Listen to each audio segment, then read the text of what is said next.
Excuse me, everyone. We now have all presenters in conference. Please be aware that each of your lines is in a listen-only mode. At the conclusion of today's presentation, there will be an opportunity to leave a comment or ask a question. I would now like to turn the conference over to Andrew Schwab. Mr. Schwab, you may begin. Thank you very much, and hello, everyone. Good afternoon. On behalf of United States of Care, welcome to our telebriefing on contact tracing for COVID-19. As the operator mentioned, my name is Andrew Schwab, and I serve as Director of Policy, Federal Affairs, and Partnerships at US of Care. We have a great program for you this afternoon on the timely subject of contact tracing, which is the process of identifying people who have tested positive for COVID-19, interviewing them to determine their most recent contacts, interviewing those contacts, which average about 8 people, and also offering social work type support to find treatment, quarantine safely, and recover. States under both Republican and Democratic leadership are ramping up contact tracing because it is a critical component to safely reopening schools and businesses while limiting the spread of coronavirus. We have a fantastic set of speakers today, and I'm honored to introduce them. We'll first hear from Ms. Emily Barson, who is United States of Care's Executive Director and previously served for 8 years at the Department of Health and Human Services, rising to the Director of Intergovernmental and External Affairs. For over 15 years, Emily has served on the front lines of political, governmental, and nonprofit healthcare efforts, working with states and other stakeholders and creating a reputation as someone who gets things done working across the political divide. Emily is a graduate of the George Washington University. We'll next hear from Dr. Molly Ann Brody, who is Executive Vice President and Chief Operating Officer at the Kaiser Family Foundation and Executive Director of KFF's Public Opinion Survey Research Program. As Executive Director of Public Opinion and Survey Research, Dr. Brody oversees polling work, including the famous monthly healthcare tracking poll. Her research has been published in many academic journals, and she is co-editor of the book American Public Opinion and Healthcare and past president of the American Association for Public Opinion Research.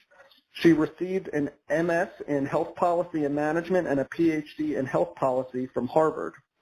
Dr. Caitlin Rivers joins us next, and she is at the Johns Hopkins Center for Health Security and an assistant professor in the Department of Environmental Health and Engineering at the Hopkins Bloomberg School of Public Health.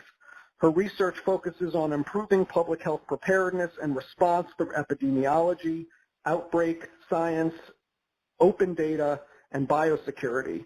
Prior to joining JHU in 2017, Dr. Rivers worked as an epidemiologist for the United States Army as a Department of Defense SMART Scholar, and she serves as an associate editor of the journal Health Security and earned her BA from the University of New Hampshire and an MPH and PhD from Virginia Tech. And last but not least, straight from the heart of the great state of Texas, Mr. George Roberts, who has since 2006 has been the CEO of the Northeast Texas Public Health District, a local health department established by the city of Tyler and Smith County, Texas, serving a spread out population of about 646,000. The Northeast Texas Public Health District is a regional leader in community outreach, disease surveillance, public health emergency preparedness, and regional laboratory services. Mr. Roberts currently serves as board president of the National Association of County and City Health Officials and also as president of the Texas Association of City and County Health Officials. He currently serves on the board of the Episcopal Health Foundation and the Tyler Area Chamber of Commerce, as well as a fellow of the American College of Healthcare Executives. He holds a bachelor's degree from Southern Methodist University and a master's in health administration from Washington University in St. Louis. On our call today, our speakers will take 5 to 7 minutes to present various perspectives on the topic of contact tracing. At the conclusion of the presentations, we will then open the call for moderated question and answer by our professional operator, and instructions for how to ask a question will be given at that time. And first, I would like to ask United States of Care's Executive Director, Emily Barson, to say a few words. Emily? Great. Thank you, Andrew, and thanks to all of our attendees and to our great presenters for joining us today. At United States of Care, it is our mission to ensure that every single American has access to quality, affordable health care regardless of health status, social need, or income. a mission that has never felt more relevant and is only underscored by the acute needs during this current public health crisis. Over the past 8 weeks, we have shifted our efforts to be wholly focused on providing immediate support to state and federal governments. Together with state and federal officials, entrepreneurs, and healthcare advocates, United States of Care has identified trends and best practices across the country. We have begun to plot a path forward for federal and state governments to grapple with the immediate and long-term fixes that meet the needs, fears, and hopes of individuals and families across America. This briefing is the 5th that we've hosted in a COVID-19 focused series in which we bring frontline experts to congressional staff and healthcare system stakeholders, as well as state and local officials. We're proud that we try to do this in a unique way by bringing together different perspectives to speak with folks like you, from national experts to those doing the on-the-ground work in their own communities to everyday people all across our country.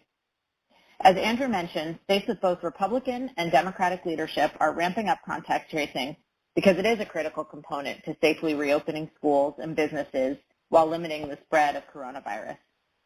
While technology can aid in contact tracing efforts and privacy concerns must be mitigated, contact tracing still requires significant human capital in order to maintain daily communication with individuals who may have been infected. At the end of April, United States of Care Founders Council members sent a bipartisan public health expert letter calling on Congress to fund activities critical to allowing the nation's economy to reopen. The letter's authors include several members of our organization's board and Founders Council, including board member and former U.S. Senate Majority Leader Dr. Bill Frist, Andy Slavitt, Dr. Mark McClellan, Dr. Josh Sharfstein, former Utah Governor and HHS Secretary Mike Leavitt, and Dr. Atul Gawande.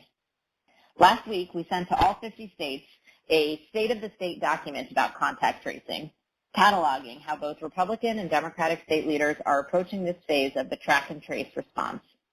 Nearly all states are conducting contact tracing for COVID-19 in some capacity. These approaches are dictated not only by the spread of the disease in their state, but also resources available to conduct contact tracing. States are approaching contact tracing in a variety of ways. Washington, Utah, Tennessee, and California are hiring or reassigning state and local government employees. Massachusetts, Ohio, and Maryland are contracting with outside vendors. Washington, Rhode Island, West Virginia, and Iowa are using emergency infrastructure and activating their National Guards for contact tracing work. And a number of other states are recruiting volunteers and utilizing technology in some fashion. States will continue to struggle, however, with scaling contact tracing programs for the duration of the COVID pandemic with their existing resources. With the extraordinary financial stress state and local governments are coming under, plus the inextricable and vital link between opening up economies and contact tracing, Congress will need to consider additional funding to states for these efforts. Our goal for this briefing is to provide expert perspectives on different areas of the issues around large-scale contact tracing, and we think we have a great lineup for you today. Again, I'd like to thank all of our speakers for joining today, and I'll pass it to Dr. Molly Ann Brody to get us started by sharing public opinion data about how people view contact tracing and social distancing measures. Molly? Thanks, Emily. Good afternoon, everyone. I'm going to use my 5 minutes to make 4 broad points. This is all largely based on KSF polling that we've conducted over the past month or so. All those details can be found on our website. It's all based on national probability-based telephone surveys conducted by cell phone and landline. And then I'm happy to answer any more detailed questions in the Q&A. So first, I think it's really important to take a step back and recognize that as a nation, we're having a really rare moment of a shared collective experience. And that translates into real agreement about staying the course for now. So, for example, 84% of us say that our life has been disrupted already because of coronavirus, and 8 in 10 of us report engaging in strict social distancing. 8 in 10 of us say that strict social distancing measures are worth it and that they're important to protect people and limit the spread of coronavirus. 8 in 10 say that they can keep following these measures for at least another month, including 34% who say they could follow them for another 6 months. And 3/4 of us have already bought or made protective masks for ourselves. So I do think that we just should start and make sure that we take a pause to note that as a country, we have a collective experience, and that's an incredibly rare thing for us to find in public opinion polling, this great agreement across the nation. My second point, though, is that there is a minority who do believe it is time to open up activities and get the economy going again. And we've also been beginning to see that the country is getting more divided about the future course of the pandemic. So many of us have seen on TV the protesters demanding that their states open up. And I want to make it clear that that is only a small part of the overall public reaction. So for example, 1 in 5 say that they're flat out ready to give up strict social distancing measures. 3% of us say we're ready to give them up right now. 14% say we want to be done with them within the month. About 1 in 5 of us say that these strict shelter-in-place measures are placing unnecessary burdens on people in the economy and that they're causing more harm than good. And while in late March, partisans had agreed that the worst of the epidemic was to come, by late April and early May, a partisan divide is evident again, with Democrats and independents more likely to believe that we already have many challenges ahead of us, while Republicans are more likely to say that the worst is behind us. I also think it's really important as a third point to acknowledge that there are many people in our country who are experiencing real economic hardships. For example, 4 in 10 tell us that someone in their household has lost their job, their income, their salary's been cut, or they've been placed on furlough as a result of coronavirus. And these economic and job situations are really translating to real problems paying bills, putting food on the table, and taking care of their families. Importantly, though, these hard-hit groups are as likely as everyone else to say that the strict social distancing is still necessary.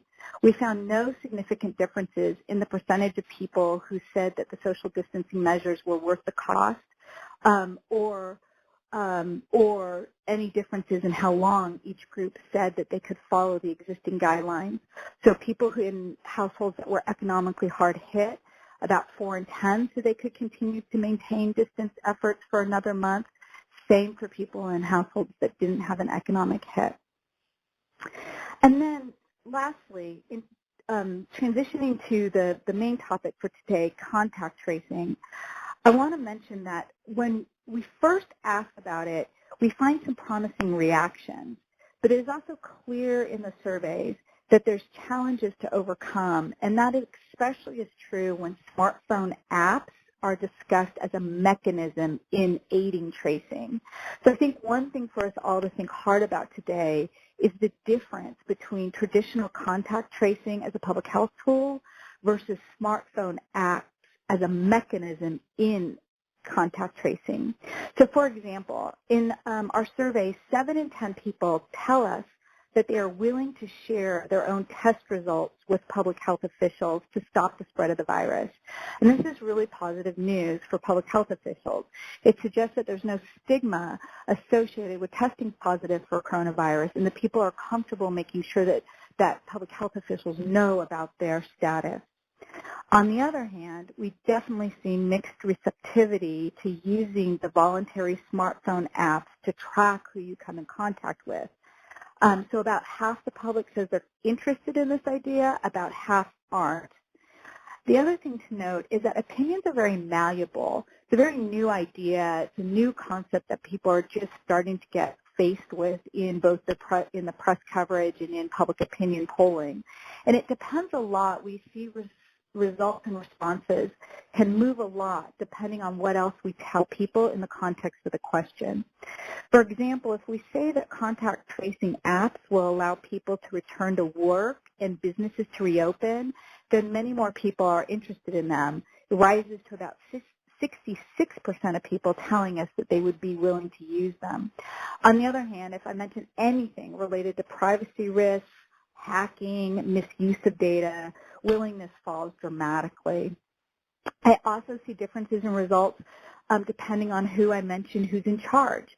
If we mention that public health agencies or local public health departments are in charge, we get much higher levels of support than if we mention that private companies will be in charge.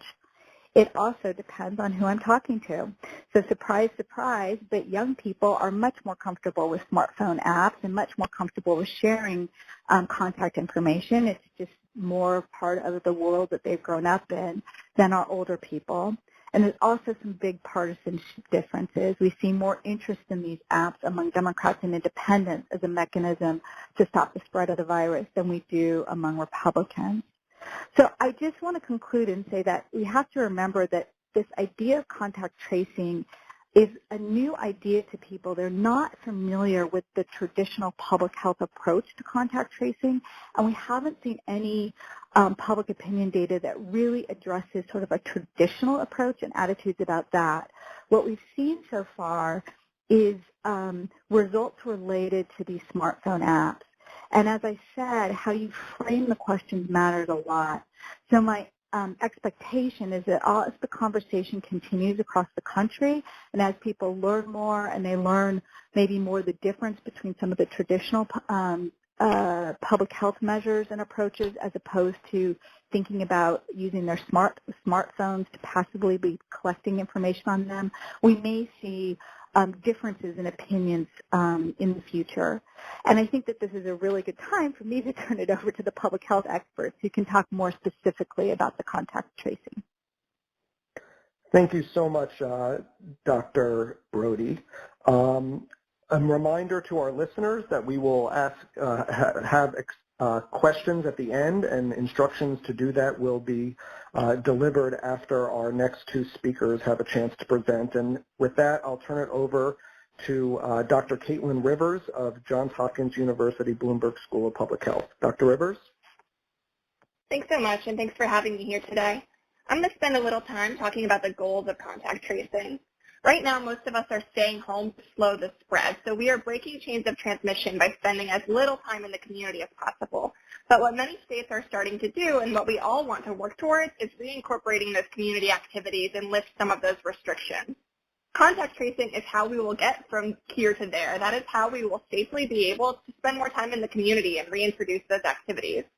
What happens with contact tracing is when someone receives a positive COVID-19 result, that test result will be shared with the public health department. And the public health department will contact the person who has received a diagnosis, usually over the phone, and just have a conversation with them and conduct an interview. They will say, where were you Monday at 9? Where were you Monday at 10? And in doing so, in walking through the past few days, they will work together to identify all of the people who have come in contact with the person who has now received a diagnosis. Public health will reach out to those people who have had an exposure and ask them to stay home for 14 days and ask what they need in order to do that successfully. Do they need help getting medications? Do they need groceries? And so on. It's really reaching out to those contacts, asking them to stay home, and keeping them out of the community. That is the intervention. Instead of all of us having to stay home, we will focus specifically on people who have had an exposure. What a lot of people don't realize now that we're all hearing about contact tracing is that this is something we do all the time in public health. We do it for sexually transmitted infections. We do it for measles. We do it for pertussis or whooping cough. This is a very standard procedure. What's new here is that we're doing it on a scale that we have never considered before. We have tens of thousands of cases of COVID-19 diagnosed in the country each day. It's been between 20 and 30,000 cases each day. Contact tracing is very labor intensive. It requires, first of all, a trained investigator to have that conversation with the person who is sick. And then it requires repeat follow-up calls to see how that person is doing, to see if they need more medical care. And so you can imagine that doing this at scale, at the scale that we are considering, is enormously resource intensive. And so that's why you're hearing more and more about what state and local health officials will need in order to conduct that work safely. And just a word here briefly on the different roles of the various levels of public health departments. State and local public health really leads the boots on the ground public health in the way that our system is set up in this country. They are the ones who work in their communities and know how their communities function and where the resources are. And so it's currently the case, and I think should continue to be a case. I think it's a good thing that state and local leaders are really leading these efforts and that they are tailoring their approaches to their local context. Where the federal government comes in is providing funding because, again, this is very resource intensive, and also providing guidance, for example, suggesting what data could be collected during the course of a case investigation or how many days the investigator and the newly diagnosed person should review together. And so those are the various levels. And then again, thinking about the difference between apps and manual contact tracing. I don't foresee really a future where that manual component will be replaced. It's a really important conversation to have, not only from the epidemiological side, but also from the human side, to be able to have a conversation with someone about how they're doing and what they need in order to kind of get through these next couple of difficult weeks where they're being asked to stay at home, and they might have anxieties about that, or they might request additional support. And so I think that's absolutely critical. What's new, the new thinking, is around how cell phone apps could be used to augment those capacities. I don't think at this point there is a super clear way forward for how those will connect, both in our U.S. context in the way that we are accustomed to interacting with technology, and also how that will connect with the public health system. Other countries have used contact tracing by, for example, alerting people when their phones have been in close proximity and kind of identifying that as an exposure. I don't think that that will be an option that we will pursue really here in the United States. I could be wrong, but my sense is that won't fit in neatly with the public health system as we have it currently outlined. That's not to say that I don't think apps could have any value. I think they could be really useful for helping to connect people to resources, for example. But I think when we talk about contact tracing, we shouldn't overlook the fact that resourcing our state and local public health colleagues is going to be absolutely critical. And again, it's their work and it's this approach that will allow us to move safely from staying home to slow the spread into a more targeted intervention. So I'll stop there. Thank you, Dr. Rivers. That was Dr. Caitlin Rivers at the Johns Hopkins School of Public Health. Our last and final speaker before we take questions from those who have dialed in is Mr. George Roberts, the CEO of the Northeast Texas Public Health District in northeastern Texas. Mr. Roberts? Yes, sir. Thank you, Andrew, and thank you all very much for having me today. Again, George Roberts. I'm here in Tyler, Texas, so just for a little geographical perspective here, so Tyler is located, we're 100 miles due east of Dallas, so I'm a midpoint between Dallas and Shreveport, Louisiana.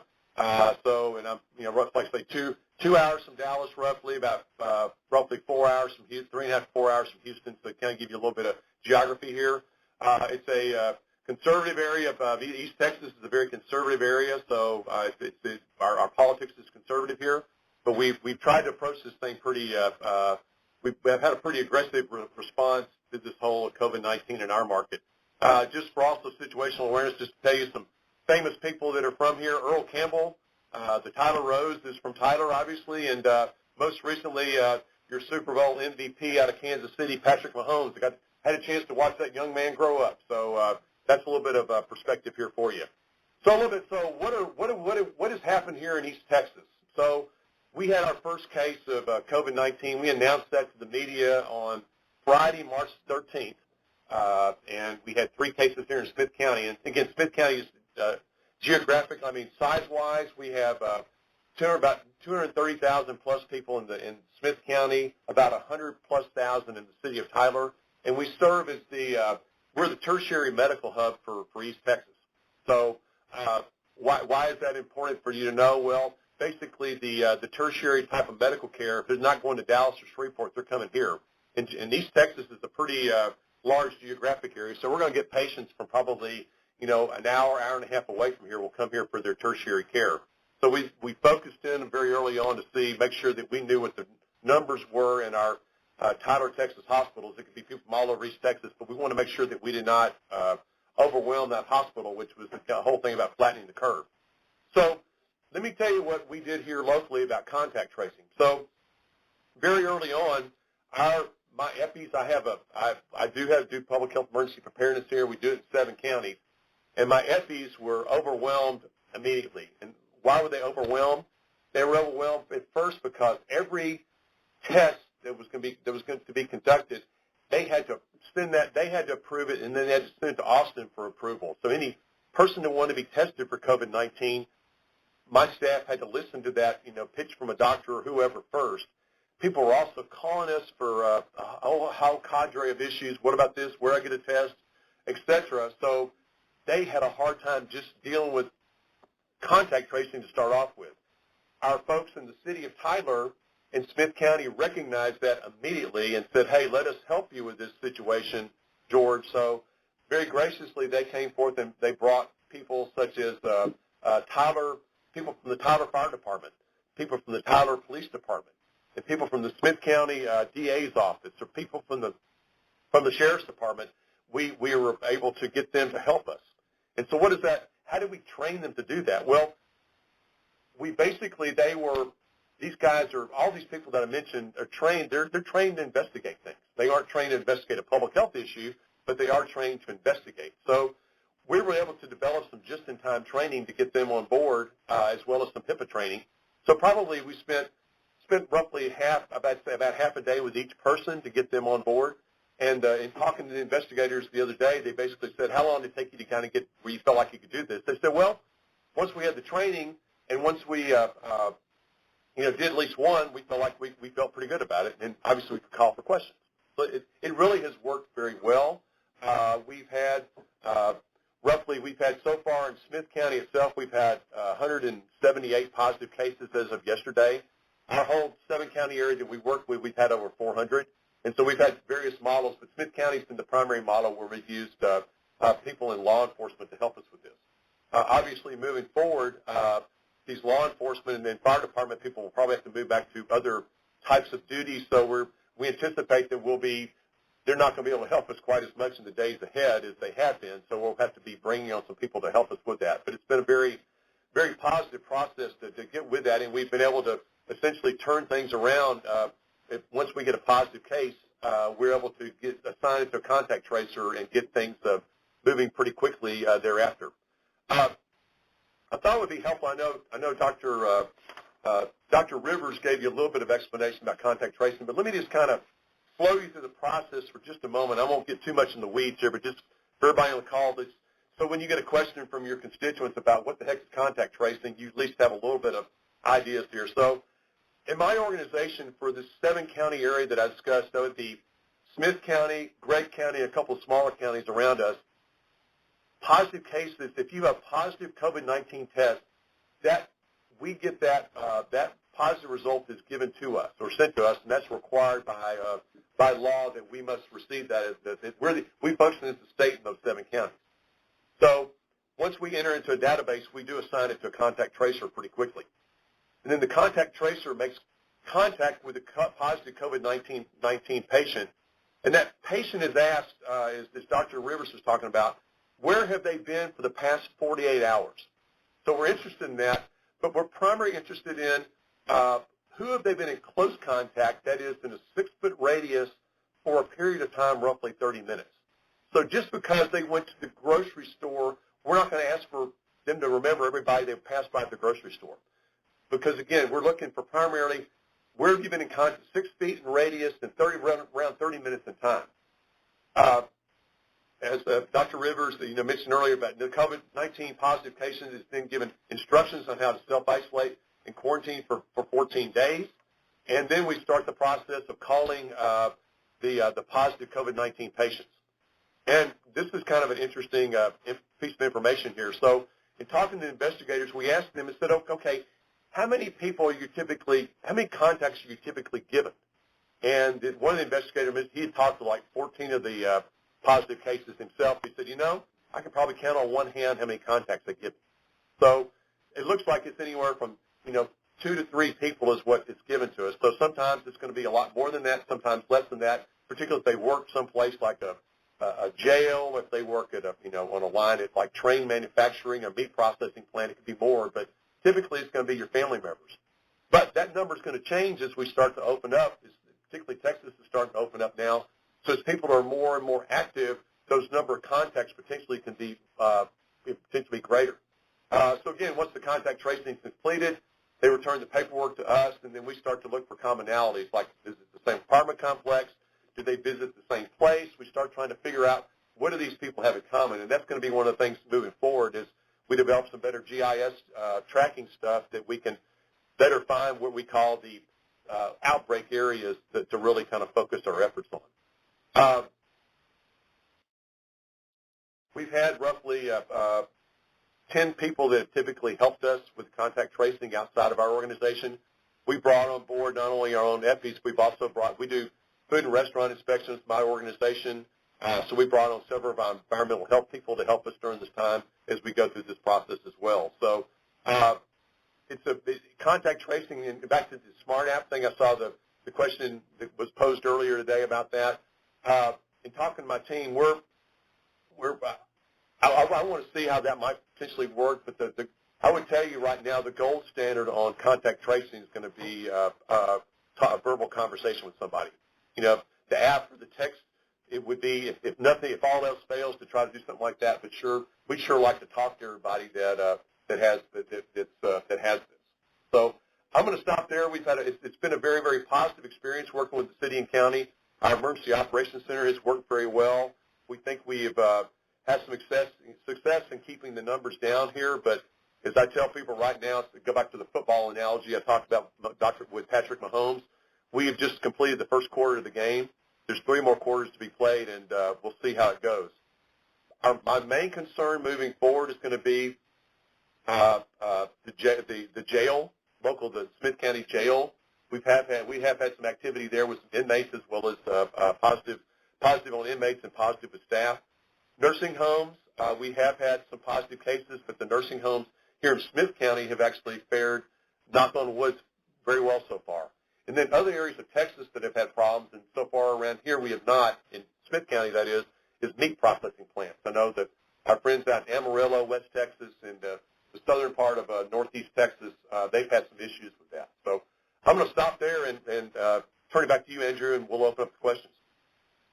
Thanks so much, George. Again, that was George Roberts, the CEO of the Northeast Texas Public Health District. And now it's time for questions and answers. We hope all of you will not be shy. Operator, can you share how people can ask questions, please? At this time, we will open the floor for questions. If you would like to ask a question, please press the star key followed by the 1 key. That was star 1 to ask an audio question.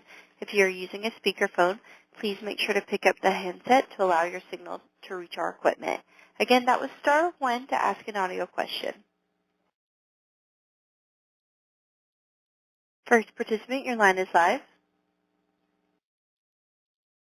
Hi, this is Caitlin Owens with Axios. I'm just wondering, forgive me if you said this and I missed it, but do we have any sense of what our national contact tracing capabilities are, like how big the workforce is and how many cases we're capable of tracking at one time?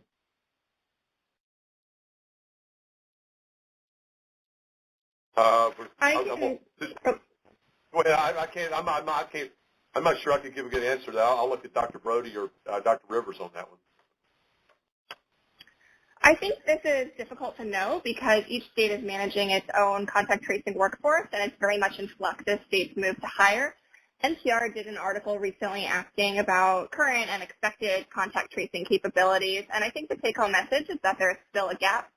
Our group, in collaboration with the Association of State and Territorial Health Officials, estimated the country would need 100,000 additional contact tracers, and other credible estimates of the number of additional tracers we would need go up to 300,000. And so it is a big expansion that will be required. But the good news is that it's an opportunity, too, to provide jobs for people who have found themselves out of work. And so I think this is certainly a big undertaking, but one that is very doable.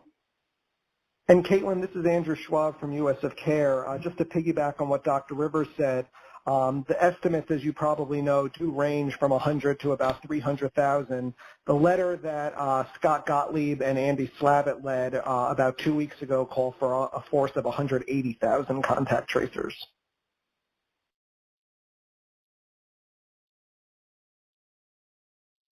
And again, if you'd like to ask a question, please press the star key followed by the 1 key. That was star 1 to ask an audio question.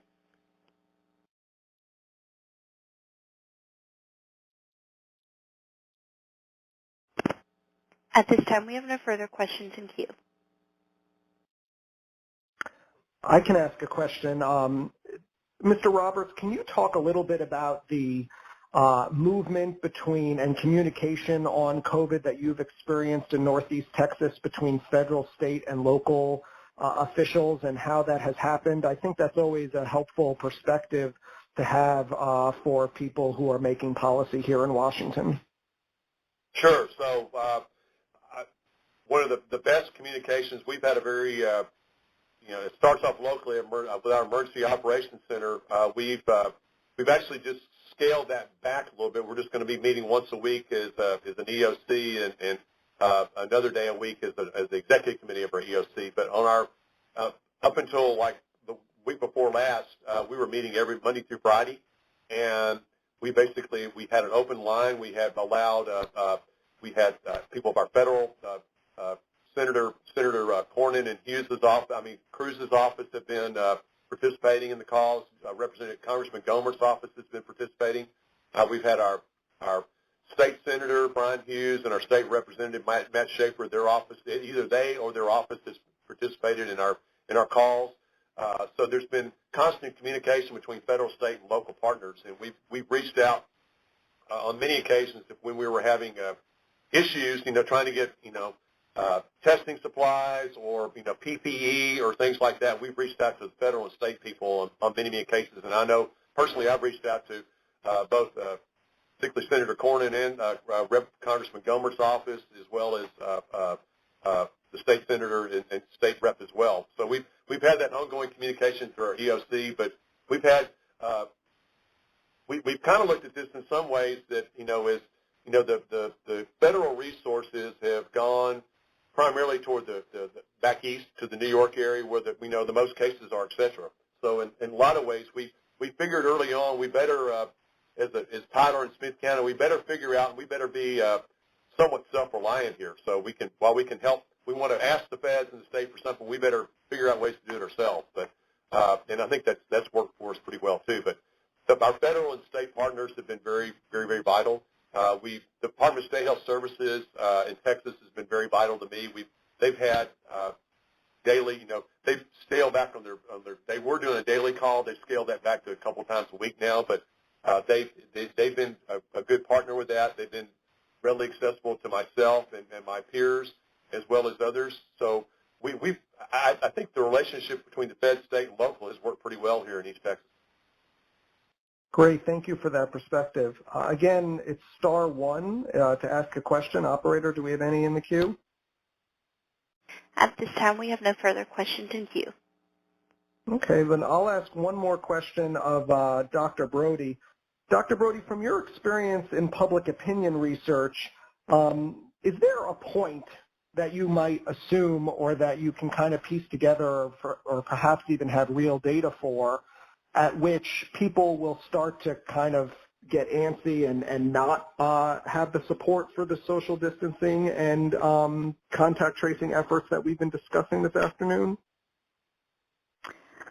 There's some indication in some of the more recent polls that we're getting there, but it's still among a small share of the population, and it's still within, I think, a range of activities that many experts, imagine are relatively safe anyway. Like, people are anxious to get out of their house and be outside and be back in parks and those kinds of things, more so than they're anxious to be back in restaurants or airplanes or really shopping malls where they still recognize there to be such a danger.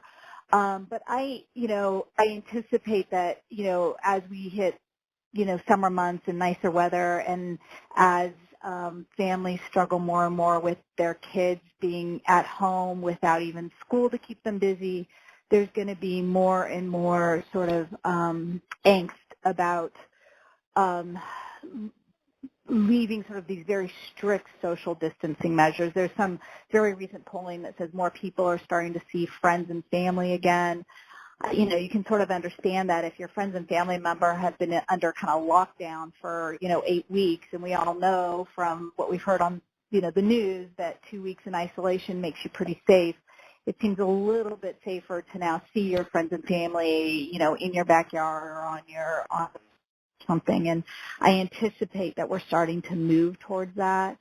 I think that it's just important to remember that right now people are still really worried about the course of the epidemic. They're worried about a second wave. They're worried about the numbers they're seeing of deaths and infections.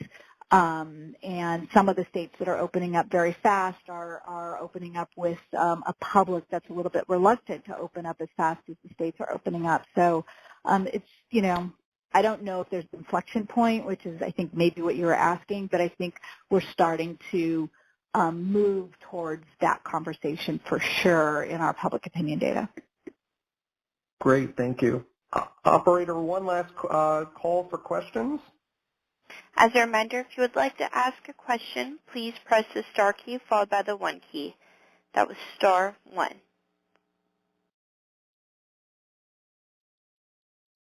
I could speak briefly, if it's of interest, about what we can learn from the experience of other countries that have really aggressively pursued contact tracing. Yes, please. Great. So there are a number of countries who have really been successful at gaining control of their outbreak using widespread diagnostic testing and contact tracing. Singapore, South Korea, China, New Zealand, there have actually been many, many examples of how this is successful. What we're seeing, though, and what I expect to be a rising topic of conversation, is that several of these countries have experienced a resurgence in recent weeks. And so what can we learn from that? From my perspective, that does not mean that contact tracing does not work or that it's a failure, because if you look at the details of these new outbreaks, they're very different than what we are experiencing in the United States. So Singapore, for example, had a long stretch where they just had a handful of cases each day, and then starting about mid-April, they had a huge spike, and they're now managing between 800 and 1,100 cases per day. But 95+% of those cases are in a special setting, in dormitories that house migrant workers. And so that's very different than having 1,000 cases here, there, and everywhere in the community, because they really know where the hotspots are, what communities are at risk, and so they're able to target interventions and do really targeted surveillance, by which I mean look for cases among those communities. And in South Korea this week, we are seeing that there is a outbreak associated with nightlife. There were individuals who attended clubs or bars. I don't really know exactly the setting, but that sparked a new outbreak. But again, knowing that that is the case and that those people who attended those settings are at risk is very different than what we have in the United States, where people are being infected in the communities, and we don't really have a clear sense of where people are becoming infected or how we can reach them to introduce public health measures to prevent transmission. And so when you see in the news that South Korea or Singapore or wherever, I'm sure we will all have these flare-ups, are experiencing challenging times, that does not mean that contact tracing failed or that it's not working. It just means that we are going to be living with this virus really until we have a vaccine, but we can certainly gain better control through these measures. Great, thank you for that perspective.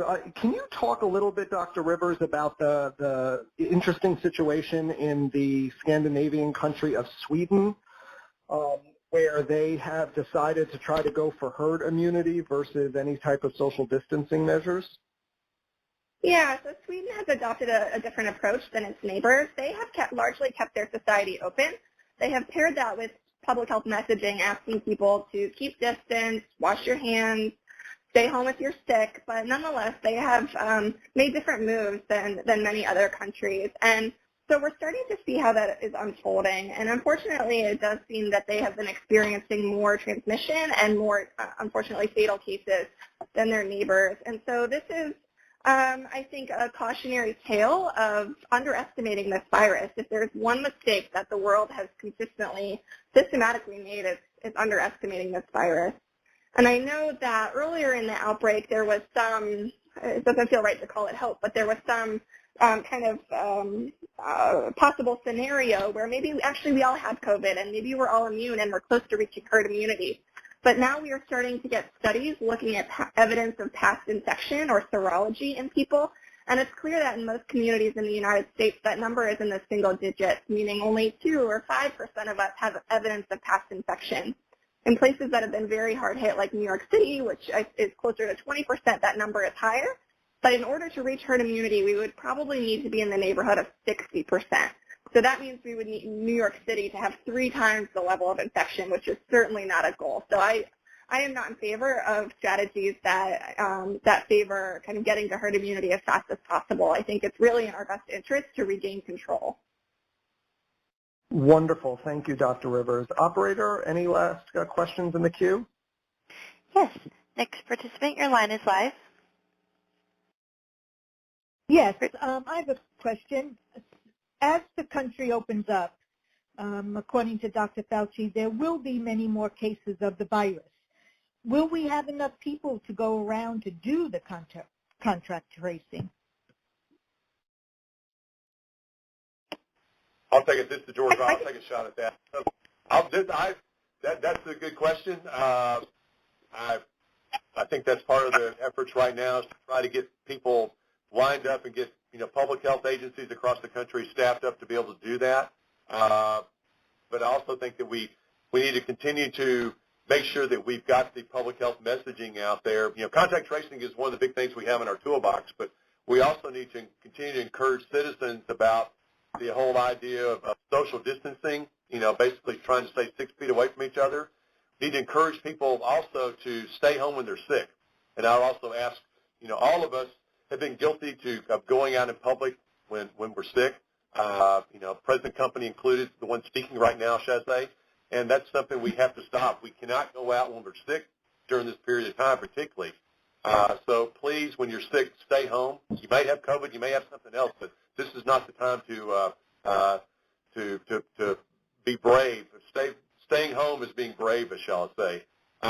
Make sure you're washing your hands for 20 seconds. The data, we did a study back, actually the CDC has data right now that even shows before that. I think people are doing a better job, but only the CDC data earlier this year, or the end of last year or first of this year, showed that only a third of guys and 2/3 of women washed their hands after they went to the bathroom. So that should give you cause for pause right there, should we say. And finally, just keep your clean and disinfect your surfaces. So each individual has a responsibility for this right now. So contact tracing is going to be very important for one thing, but on the other hand, we've got to continue to talk to our fellow man and woman about, please, those are the things that you can do to help control the spread of this thing yourself. And I would just add that I think of it like two elevators, one going up and one going down. As the number of new cases goes down and as we expand the number of contact tracers available to do this work, at some point they will meet and we will be able to do the handoff. It's really up to us at what point we are able to make that handoff, and that's really about how many people we can hire and train. In the last stimulus bill, in the fourth coronavirus package, Congress allocated $11 billion to state, local, territorial, and tribal health officials to scale up both diagnostic testing and contact tracing, and they allocated another $1 billion to CDC to do the same. And so there are resources that have gone to the states to support this work, and I think it remains to be seen if more were needed. But certainly, although contact tracing is a skilled position, it is not a skilled position that requires like a specialized master's degree in public health, for example. This is something that you can train people to do. And in fact, the Johns Hopkins released a Coursera course for free that New York will be requiring newly hired contact tracers to take in order to do their jobs. And this is the training they get, and it takes about 5 hours. So I think this is a very tractable, scaling up our workforce is a very tractable problem. Great. Thank you, Operator. Any other questions in the queue? Yes. Next participant, your line is live. Hello. My name is Sidney MacArthur in Missouri, and I was wondering as you're doing contract tracing and people who are asymptomatic, how do they get treated, and how do they, so they can recover, or do they? Because I know a lot of folks say that they are afraid to get tested in case they become asymptomatic and they get quarantined forever. I'm going to take it. This is George Roberts. I'll take a shot at that. So that's the big, that's kind of the big rub right now is the asymptomatic people, and we know that there's asymptomatic people that are going around our communities that again, they have no fever. They may think they maybe have the sniffles from allergies. And I know East Texas is full of allergies right now. I've had plenty of that myself. So if somebody asymptomatic tests positive, what do they do? Well, right now, if it happens around here, and we think we'll see more and more of that happening, they're asked to stay home and self-isolate for 14 days and monitor their symptoms, et cetera. If they get anything, that's well, but they're asked to stay home and self-monitor for 14 days. Once that 14 days period is over with, if they've had no symptoms, if they had no fever during that time, they can go back to their daily lives.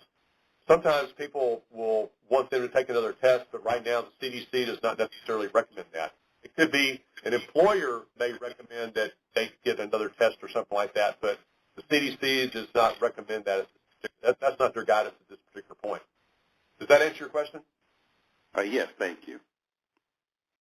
And I want to share with folks on the call that was Mr. Sidney MacArthur, who is a member of United States of Care's Voices of Real Life, which is a forum by which Americans can inform the policy that US of Care supports and shares with policymakers at the state and federal level. We have about 7 minutes left on our time. Operator, anybody else in the queue? We have no further questions in queue at this time. All right, great. Well, then thank you, everybody, for joining this afternoon, and a special thank you to all of our speakers.